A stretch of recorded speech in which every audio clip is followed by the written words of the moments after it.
اب آپ کو ہر شے کی دلیل ہاریزنٹل دینی پڑے گی. آپ ورٹیکل دلیل کا باب بند ہو چکا ہے ہر علم میں.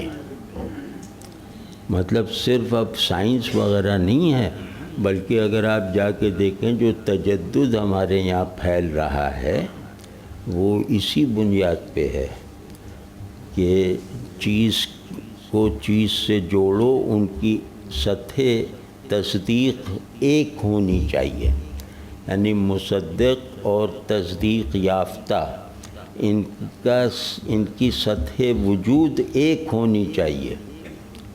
یہ بات تو ہے نا، واضح ہے نا کہ یوں کر کے علم بنتا ہے. علم نام ہے معلومات کے بامعنی اور مؤثر رشتوں کو دریافت کر لینے میں کامیابی کا. اب یہ علم ترکیب میں ہے، یہی ہے نا. تو اب وہ کہتے ہیں کہ معلومات زمینی ہیں، تو ان میں ربط کی ہر قسم اس تسبیح میں پروئے گئے تمام دانے زمینی ہوں گے. اس تسبیح کا امام جو ہوتا ہے، وہ جو لمبا سا ہوتا ہے، وہ بھی اسی کارخانے کا بنا ہوا ہوتا ہے نا، جس کارخانے نے دانے بنائے ہیں، اور جس پہ وہ چڑھی ہوئی ہے تسبیح، وہ دھاگا بھی اسی سطح وجود کا. بس یہ جدید ذہن کا پورا، یعنی جدید علوم کی تشکیل کرنے والے ذہن کا پورا ماڈل یہ ہے. اس کو ہمارے یہاں دور کہتے تھے، تسلسل کہتے تھے. جس چیز کو ہمارے پرانے دور کہ ایک شے خود ہی اپنی دلیل بن جائے، ایک شے کیوں کا جواب وہی شے بن جائے. ٹھیک ہے نا، یہ دور اور تسلسل یہ معائب تھے دلائل کے، تو وہ اب ضروری ہو گئے. وہ کہتے ہیں نہیں، دانا اور دھاگا ایک ہی جگہ کا ہونا چاہیے. تو اس صورتحال نے مذہبی ذہن کو بعض کمزوریوں، بعض اخلاقی کمزوریوں کی وجہ سے، بعض مذہبی کمزوریوں کی وجہ سے لاچار کیا ہوا ہے. یہ بات جلدی سمجھیں، اس میں گھمنڈ نہ دکھائیں. آپ تھوڑی حق ہیں، حق تو حق ہے، ہم تھوڑی حق ہیں. ہم تو حق پہ دھبا بن چکے ہیں، تو رسوا کنندے اللہ ہیں. یہ سب نہ کریں، اپنے آپ کو اسلام سمجھ کے اپنی مدافعت نہ کیجیے. تو وہ اب ہمیں کرنا یہ ہے حکمت عملی. ہاں، وہ جو ایک اور بات کہنے کہ ایک علمی سبب ہے، ایک ارادی سبب ہے رد عمل سے. اب یہ جدید الہات کی بناوٹ ہے. اور ایک اخلاقی سبب ہے. تاریخ الہاد میں پہلی مرتبہ ایک محرک کا اضافہ ہوا ہے. جیسے علمی سائنسی یہ محرکات تھے نا، تحقیقی تجزیاتی، اب الہاد کا سب سے مضبوط ہتھیار اخلاقی ہے. حقوق انسانی کو انہوں نے سب سے منوا لیا ہے کہ یہ آزادی اور مساوات کی اصل پر ہے. تو اس میں جو ہے وہ اب اخلاق وہی ہے. اخلاق کہتے ہیں انسانوں کے درمیان تعلق کا دستور. تو وہ کہتے ہیں سوسائٹی ہماری دیکھ لو، ان لوگوں کی دیکھ لو. ڈسپلن ہمارا دیکھ لو، ان لوگوں کو دیکھ لو. خوشحالی ہماری دیکھ لو، ان لوگوں کو دیکھ لو. ہم نے جو کہا اس کو قابل تصدیق بنانے تک کامیابی حاصل کر لی کہ اب اسی لائن میں ہوگا سفر جو ہم نے شروع کیا ہے. ابھی کم ہے لیکن یقیناً بڑھ جائے گا. ان کے دعوے یہ ہیں. تو وہ کہہ رہے ہیں کہ اب آپ پورا ماحول دیکھیں اور اس بات پہ ہم سب پکڑے جائیں گے کہ ہم نے اخلاقی محرک الہاد کو کیوں چیلنج نہیں کیا، جس میں کوئی ذہانت نہیں درکار، جس میں صرف اللہ سے وفاداری کے نتیجے میں طبیعت میں راسخ ہو جانے والی حمیت درکار ہے۔ تو حمیت تو اس بات پہ ہے کہ تم نے ہماری مسجد میں کر دیا، اس نے ہماری مسجد، حمیت یہی رہ گئی ہے۔ تو اب واضح ہے نا، تو علمی سبب جو آج کا ہے اس کے دو بنیادیں ہیں، یعنی آج کے الحاد کی علمی جہت اگر آپ دیکھیں تو وہ بالکل واضح اور سادہ سی ہیں۔ ایک ڈارون کا ارتقاء والا تصور، بایولوجیکل ایولیوشن، اور دوسرا بگ بینگ۔ یہ الحاد کا جیسے کلمہ ہے، جیسے میں لا الہ الا اللہ ہے، وہ بگ بینگ ہے، اور ایولیوشن ہے وہ ہے جو دوسرا حصہ ہے۔ تو اس سے وہ ہٹنے کو تیار نہیں ہیں۔ اس میں بڑے بڑے کھانچوں کے ہونے کے باوجود ویسٹ ان دو مسلمات سے ہٹنے کو تیار نہیں ہے، یعنی اب سائنس بھی جانبدار ہے، فزکس بھی ایک فیصلہ کر چکی ہے۔ تو اب آپ دیکھیں کتنی وہ بددیانتی کی جا رہی ہے نا، کہ نظریہ یعنی آدمی کو ایوالو ہونے کے جو شواہد چاہیے وہ شواہد موجود نہیں ہیں۔ وہ مطلب ابھی تک اس بات کا جواب موجود نہیں ہے کہ میٹر میں شعور کیسے پیدا ہوا۔ تو بہت سارے ہیں، لیکن ہم لوگ کچھ توجہ تو کریں نا، یہ سب بچوں کا کھیل ہے، اللہ جانتا ہے، عقلی طور پہ بھی علمی طور پہ بھی، لیکن ہمارا بڑا ہے کہاں جو ان بچوں کو سمجھائے۔ واضح ہے نا، بچہ بھی وہ عدی امین کا ہے۔ تو عدی امین کو آپ نہیں جانتے ہیں؟ عدی امین یوگنڈا کا تھا، وہ باکسر تھا، چیمپئن، اور کوئی 7 فٹ لمبا تھا اور غالباً 6 فٹ چوڑا ہوگا، مطلب کچھ اس طرح کا تھا۔ تو وہ اپنے بچے کو اسلامک سمٹ میں لایا تھا، تو اس کا بچہ سمجھ لیں کہ اگر 4 سال کا تھا تو 4 فٹ کا تھا اور 3 فٹ چوڑا تھا۔ بھٹو سے اس نے ہاتھ ملایا تو بھٹو کو تکلیف ہوئی، لڑکے نے، تو اس نے پوچھا کہ بھئی یہ کیا ہے؟ تو آپ سمجھے نا، یہ بچے عدی امین کے ہیں۔ تو آپ بچے سب آپ نارمل بچے ہیں، وہ شیطانی بچے ہیں۔ تو آپ اپنے بچپن کو ختم اگر نہیں کریں گے اور اس سے جا کے پنجہ کشی کریں گے، ظاہر ہے آپ سمجھ ہی رہے ہیں، اور وہی ہو رہا ہے۔ تو کچھ بھی بیس لیس ہے، میں بھی عرض کروں گا، مطلب ابھی تو جیسے ڈرانے والی باتیں، ڈرانے والی نہیں، مطلب اٹھانے والی، جوش دلانے والی، اب ہم اس پہ ٹھوس بات عرض کریں گے۔ تو علمی جو بنیادیں ہیں وہ یہ 2 جیسے سائنس کی طرف سے دیے ہوئے 2 پلرز ہیں ان کے پاس۔ پھر سماجی الحاد، جس سے مطلب وہ یہ پیدا ہوا کہ کریشن جو ہے وہ ایک بیہودہ تصور ہے، یعنی کہ خالق ہونا جیسے کمتر ہے کہ انسان کو خلق کرنے والا، وہ اگر ہے تو ظالم ہے اور قانون تخلیق نہیں جانتا، اور وہ سب بتا رہے ہیں کہ یوں نہیں جانتا، وہ نہیں۔ اب ظاہر ہے آپ نے طے کر لیا تو خوب آپ انشاء پردازی کرتے رہیے، اور لطف یہ ہے کہ وہ انشاء پردازی جانتے ہیں، ہم وہ بھی نہیں جانتے۔ تو اب اس میں یہ کہ وہ جو کیا نام ہے ڈارونزم پیدا ہوا۔ ڈارون سے 2 روایتیں چلی ہیں، ایک تو بایولوجیکل ایولیوشن جو اس کا کام ہے، پھر اس بایولوجیکل ایولیوشن کی بنیاد پر سوشل تھیوری بنی ہے، اسے ڈارونزم کہا جاتا ہے۔ وہ ڈاروینزم جو ہے وہ اللہ کو نہ ماننے پہ جیسے مجبور کرتا ہے. بایولوجیکل ایولیوشن کو تخلیق کی سب سے بڑی تردید بنا کر پھر آگے بات کرتا ہے.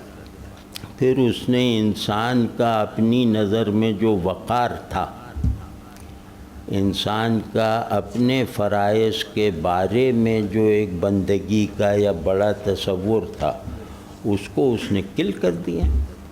اب انسان بھی گویا جبلتوں کی شکست و ریخت میں سب سے کم مبتلا حیوان کا نام ہے. اب تو سیلف امیج بگڑ گیا نا.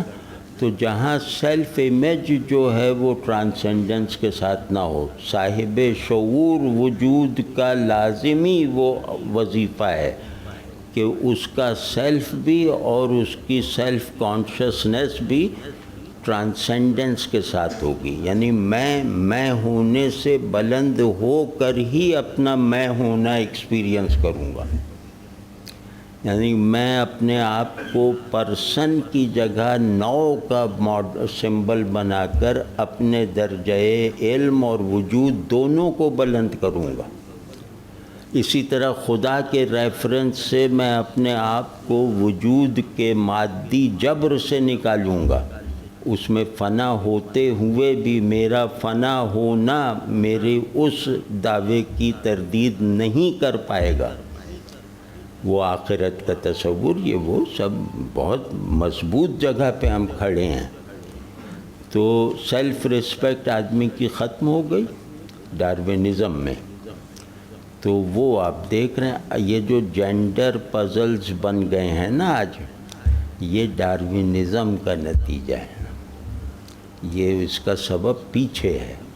وہ آپ کبھی غور کیجیے گا کہ وہ کیونکہ انہوں نے بایولوجیکل قوانین کو توڑا ہوا ہے نا ایولیوشن میں. تو بایولوجیکل اب وہ ایک کیاس پیدا ہو گیا ہے. اس کیاس کو آپ اپنی خواہش یا مرضی سے بھر سکتے ہیں. یہ بہت کاش آپ لوگ وہ فیمنزم والی جو بڑی تحریریں ہیں نا وہ پڑھ لیں تو آپ کو اندازہ ہو جائے گا کہ کتنی بڑی مشکلیں ہیں. یعنی جو مشکل کا بھی معیاری ہونا ضروری ہوتا ہے. اس مشکل کی سمجھ ہی بھی نہیں آتی کہ اس کو پکڑیں کہاں سے. بعض مشکلات جہل مرکب کی مشکل جو ہے وہ عالم کے لیے عذاب جان بن جاتی ہے.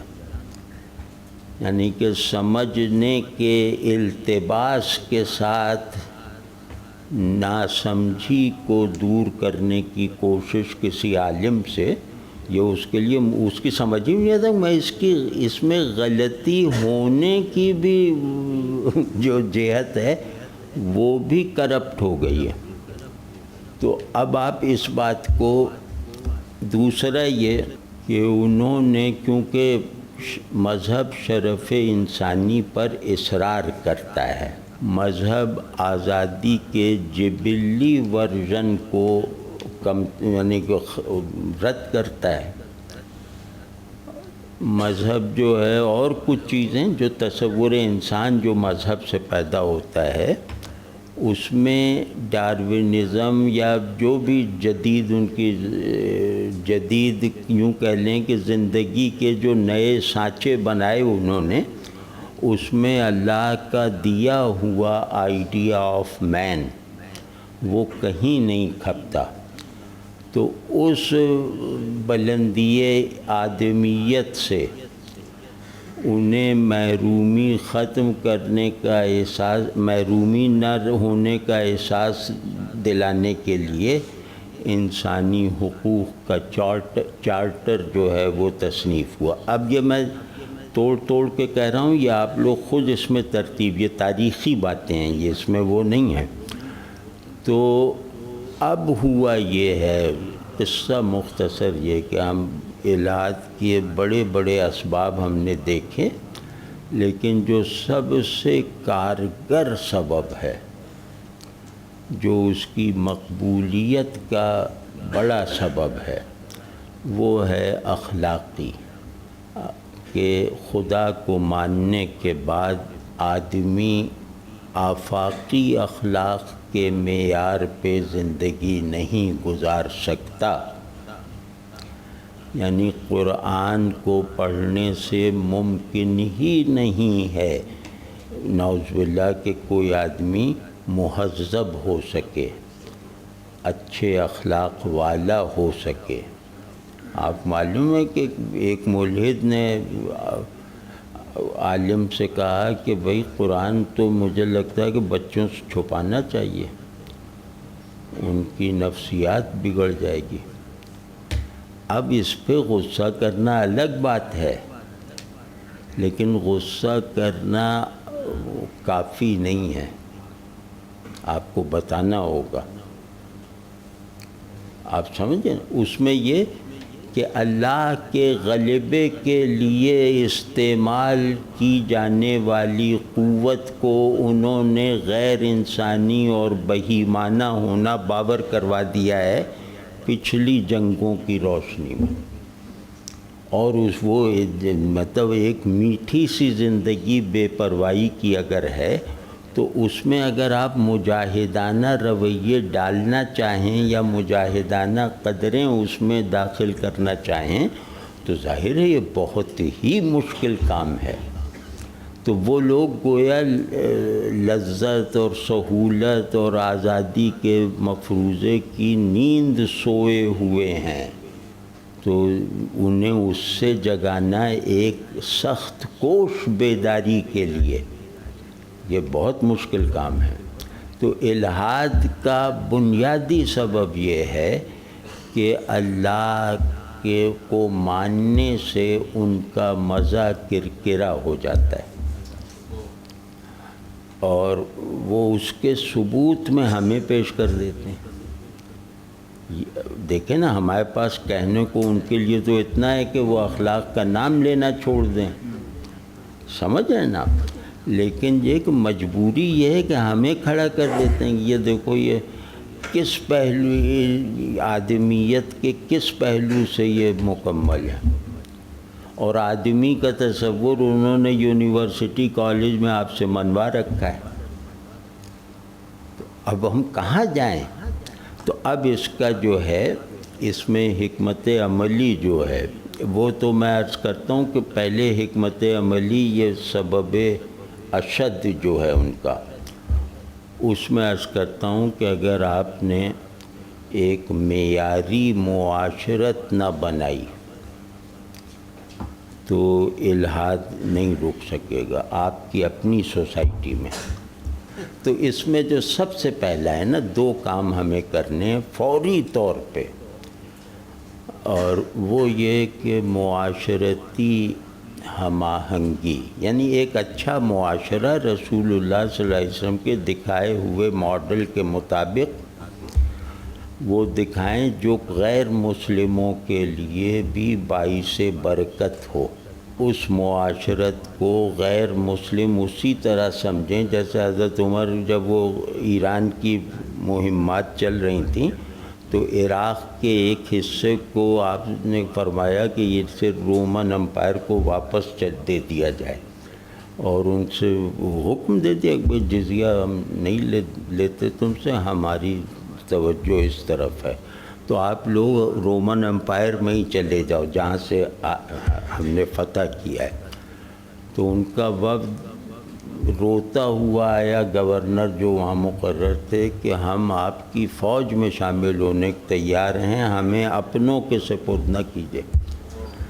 سیدنا عمر رضی اللہ تعالیٰ عنہ جیسا پروفیٹک ویژن کسی غیر نبی کو نصیب نہیں ہوا. لاہا بھی تو